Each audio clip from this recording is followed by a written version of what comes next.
2 people have been indicted on federal charges in connection to the attack on a Turning Point USA reporter. They have stated that they are the victims. They have stated that they have suffered immensely because of this. And I'm like, okay, well, I'm sorry that you feel harassed and threatened in your lives. How do you think I felt when you guys were surrounding me, mobbed me, attacked me multiple times? Make sure you go to verdictbourbon.com to get the best bourbon on the market.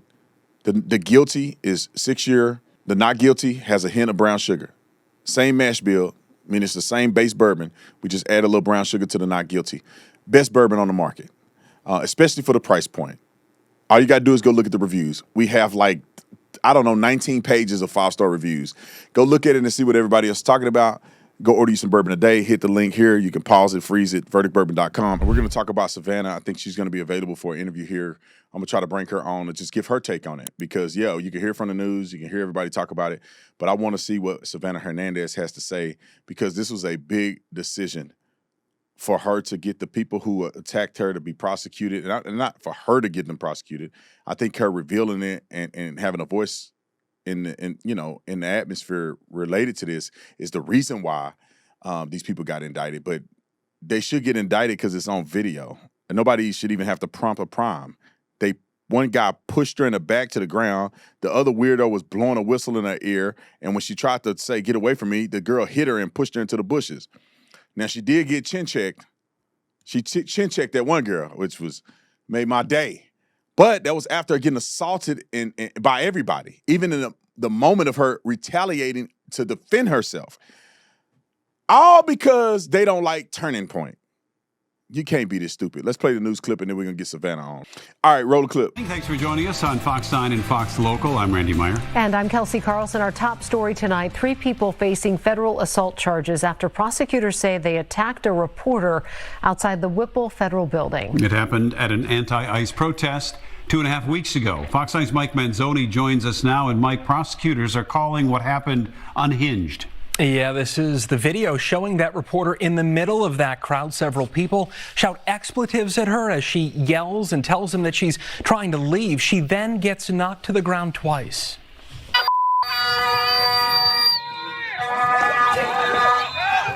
Get away from me. You gotta go. No. Federal prosecutors say the trio, a father, mother, and daughter, went after reporter Savannah Hernandez because she works for the conservative organization Turning Point USA. Chris, Deanna, and Paige Ostrushko all face federal assault charges. Now, Chris and Paige also each face a count of interfering with a federally protected activity. In an interview last week, Chris claimed that he was just trying to defend his wife and daughter. The family claims Hernandez punched Paige twice, and Paige, they claim, pushed her to defend herself. Now, in a social media post earlier today, Hernandez, that's the reporter, thanked the Justice Department as well as the FBI for their work on this case. Also today, Hennepin County prosecutors announced an assault charge against the father in this case. They say they do not at this time have enough evidence to charge anyone else. Randy? You know what's funny is that girl, these people are so disingenuous, and I think the left believes them when they want to believe them. This girl said that Savannah punched her, hit her first. We have video evidence of Savannah just standing there. This girl is blowing a whistle in her ear bone, and she's saying, "Stop." Listen, I want y'all to be very clear about this. You don't have a right to thwart another person's constitutional rights. If you are out protesting, counter-protesters have a right to counter-protest. And Savannah wasn't even counter-protesting. She was just covering the protest. And they got mad and blowing whistles in the ear and tell her she got to leave. You ain't got to leave nowhere. You can't tell a person they can't be on the sidewalk doing their constitutional or expressing their constitutional rights. You can't do that. And that's why y'all going to jail. I hope y'all get time in prison, especially that coward that pushed her in the back. Homeboy couldn't even face her. He could push her in the back. God, I wish I was there because I've been training. I've been training a 1-2 cross. You know what I'm saying? I just can feel it. Step, boom, boom, boom. And that would have been it. But they pushed in, and now they get indicted on a federal level. I hope they do real time. But ladies and gentlemen, we have Savannah. Well, hey, Savannah, welcome to the show. I mean, your set is awesome. I thought you were going to have to pop up a laptop somewhere because this was such a quick turnaround, but welcome to the show. Thank you, Brandon. Nope, this is my home studio. I live in a tropical volcano. I need to get my stuff together. Y'all got it. Yeah, I need a home studio. I'm in this big old building. I can do that at home. But anyway, I want to get to what the main purpose is, and that is to communicate about what happened and a little bit about your thoughts on the indictments, or them getting arrested or potentially going to jail for them assaulting you.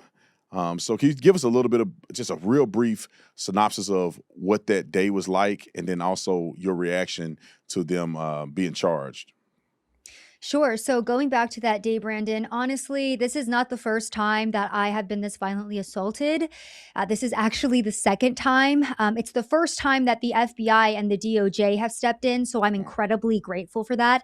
But going back to that day, I was terrified. And also, I mean, initially I kind of just thought it was comical, and I didn't think these people were going to attack me because they were waving sex toys around. And I also wasn't there to counter protest them. I was there to simply observe. And I made that clear to them. I was like, hey, look, I'm not here to debate you. I am not here to counter protest you. I'm simply here to observe. And it didn't matter. They were still mobbing me. And it was actually William Scott Kelly, the same protester who was already arrested for storming a church in Minneapolis and shutting down the entire Sunday service. He was the one that initially identified me and screamed at me until an entire mob formed. Even at that point, I tried to, again, tone down the crowd and just say, hey, look, I am not here to interview. If you guys are around me and you would like to share why this is important to you, then feel free. They were screaming obscenities at me. And the reason why I'm smiling in a lot of this footage is because I was standing there, Brandon, and they are calling me every name in the book. I had not interacted with any of them. I mean, you even have left-wing protesters who made clear that they hate me.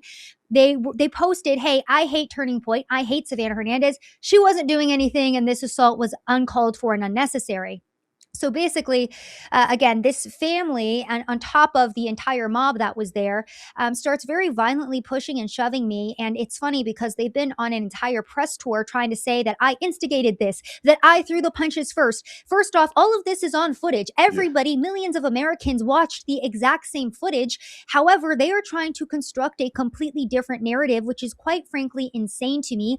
They have stated that they are the victims. They have stated that they have suffered immensely because of this. And I'm like, okay, well, I'm sorry that you feel harassed and threatened in your lives. How do you think I felt when you guys were surrounding me, mobbed me, attacked me multiple times? And again, Chris Ashrushko, the father in this situation, was caught on camera instructing his daughter to come up to me and blow a whistle in my ear. Diana Ashrushko admitted to tackling me on camera, laughing about it with another protester who congratulated her and said, good job. She also admitted to running away from the police so she wouldn't get arrested.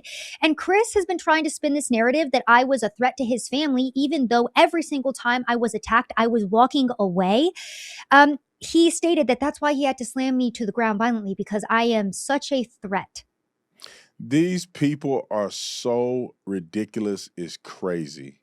The interesting part about this, Savannah, is that it is on video. I mean, they're literally are, I wouldn't say admitting, but they're disagreeing with crimes that they're actively committing with video evidence. I mean, everybody in the world can see that you're walking away, you've made it out of the crowd, they're telling you to leave, which they have no right to do that. You can observe and stand there all you want. So they're all violating the law to start with. And then while you're standing there, he comes and pushes you from the back. That, to me, that is so cowardice. And I am glad that they're being prosecuted. What do you know the charges that they're being, at least I think they're being indicted on federal charges. I think they probably still have a day in court to decide if they're going to formally be charged or not. I mean, what's your take on that? What information do you have in that area? Yeah, so the indictment brought forth federal assault charges against all three of them, and then against Paige and Chris, the father and daughter duo in this situation, also a charge against them impeding on my civil rights. So that's what they're looking at right now. And again, I'm very grateful to the DOJ and FBI because they did very quickly follow up with me. The state prosecutor also brought forward charges only against Chris, stating that they're going to be charging him with a misdemeanor assault charge, but they found insufficient evidence to charge Paige or Deanna with any type of crime, despite, again, Deanna being on camera admitting to tackling me, and Chris being on camera telling his daughter to go up to me, and we all watched her go up to me as I was standing at the fence by myself, and blowing that whistle in my ear and initially assaulting me. So that's what's happening on the state level. So I'm very grateful that, again, the FBI and DOJ has brought this in front of a federal grand jury who did find probable cause to bring forward these charges. So I am really just hoping and praying that justice is served all the way through on this case. The indictment is, of course, only the first step, which, of course, I'm very grateful for. But it's just the first step. And I'm really looking forward to seeing the left wing held accountable, because for far too long, and I've been doing this type of coverage for almost a decade, the left wing has gotten away with this time and time and time again, which is why in these liberal jurisdictions, they think it's okay to attack people this violently that they disagree with, because they get away with it every single time. 1,000% they do. I mean, on a state level, it's a failure to me, because when somebody comes up to you, try to provoke a response, or they're blowing a whistle in your face, in your ear, that is an assault. I don't care what anybody say. That's an assault on the books, especially in the state of Arizona. I don't know if these other states are just not enforcing the law, but if someone comes up to you and blows a whistle in your ear, touching you. It's not like she was at a distance. She's in your face, bumping up against you, blowing a whistle into your ear. That is an assault. And then you can see her clearly pushing you on the screen, and then you have to, push her, say, get away from me, and then she knocks you into the gate. These are all assault charges. And I'll tell you this, if they were doing their job properly, these are separate assault charges, because she assaulted you there, you moved to a separate location. That means the incident has now changed. She then assaulted you again in this location, and then you ended up moving away. Her dad or her dad pushed you, and then she assaulted you again by running and trying to tackle you. That is 3 separate incidents of assault on one person. And so you're correct when you say that they get away with it, and this is why they continue to do it. When I was at UC Berkeley and they came and attacked all of the students there, and I had to push a couple of them on the ground, I mean, they didn't charge anybody. And they have evidence, and not only do they have evidence, the police officers were standing there and watched a person hit a woman in the head unprovoked, and they did nothing. And the crazy thing is, the group retreated back in front of the police station. Like, they went back where the police station is. So the police didn't have to even go anywhere. They could have waited for them to retreat and arrest them right there on the spot. Yeah. But they do absolutely nothing.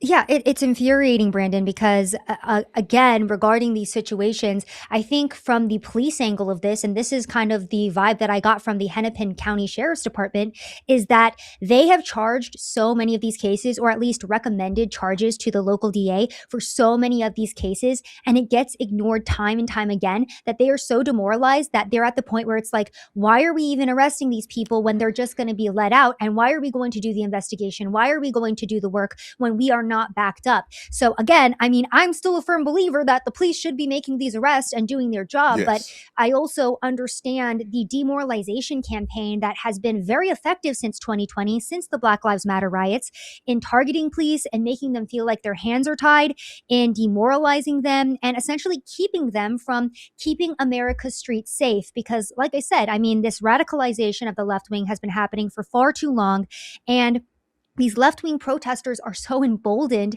that even in Paige Ashrushko, she's the daughter, when the police went to arrest her after she assaulted me, her boyfriend jumped on top of the police officers, or jumped on top of her to obstruct the arrest. He got arrested. They both have since been let out, and he's not going to be facing any charges either. It is insane. And I know your time is limited. One more question, and then I want you tell people where they can find you and support you and all that good stuff. The last thing is this a deterrent for you to go out and continue to, do what you do, and that's expose these things to the public in an impartial way, by and large? Does this stop you from doing it, or are you going to continue to keep doing, what you've been doing and covering these stories? Well, Brandon, I've been asked this a lot, and I'll be very honest. I am scared to go back out. Last week, I had to cancel all of my media hits, which is very out of the norm for me because on a mental level, this was a very difficult thing for me to get through. I couldn't watch the footage. I couldn't talk about it for a good week and a half because it was a very jarring experience. Despite that, you know, and especially after Charlie Kirk's assassination, I work for Turning Point USA. I knew Charlie personally. I think I asked myself the question, is this worth dying over? And, you know, dying for the United States of America, protecting our rights and fighting for truth is a worthy cause. So I don't want to die on the street, obviously, but I think that myself and all of my friends have gotten into that mindset of we really are putting our lives on the line every single time we go out, but the truth is worth it and the truth is worth fighting for because the mainstream media isn't going to do it, so we have to. Yes, and I love that response. And how can people go and support you, support your work, follow you on social media? Give us a little bit of that. Yes, please go follow me on YouTube at Sav Says and go follow my X account, same name, Sav Says. And also, Brandon, I do just want to give a huge thanks to you personally and also to your audience for how supportive they've been. I truly cannot express how grateful I am and how supportive your audience is. So thank you so much from the bottom of my heart. Thank you. Yeah, you're very welcome. We all appreciate what you do, Savannah. You are a light to the world. You are taking a stance, a bold stance, and history will reflect that there was a small amount of people that were willing to stand up for truth in a time like this, and you're one of those people. So thank you, Savannah. God bless you, and we're going to continue to support you. We're going to put a link in the description section for anybody that want to support what you do, your mission and everything. And if you want to support, we'll put that link there, and that money, all of it goes directly to you, Savannah. So we appreciate you, and you have a blessed and wonderful day. Thank you, Brandon. I appreciate it. All right, ladies and gentlemen, I told you there would be a wonderful, wonderful interview. Savannah is absolutely amazing, and we have to do our best to support young people who are going out here and doing the Lord's work. Mainstream media, billions of dollars in these organizations, and they won't even support, right? I mean, I'm not saying that they have to, but look at how much money they make, and they won't even put a person on the streets. They won't even cover these incidents. It's the everyday person who loves America that's willing to cover all of these stories that are so important to all of us. And most of y'all sharing it anyway.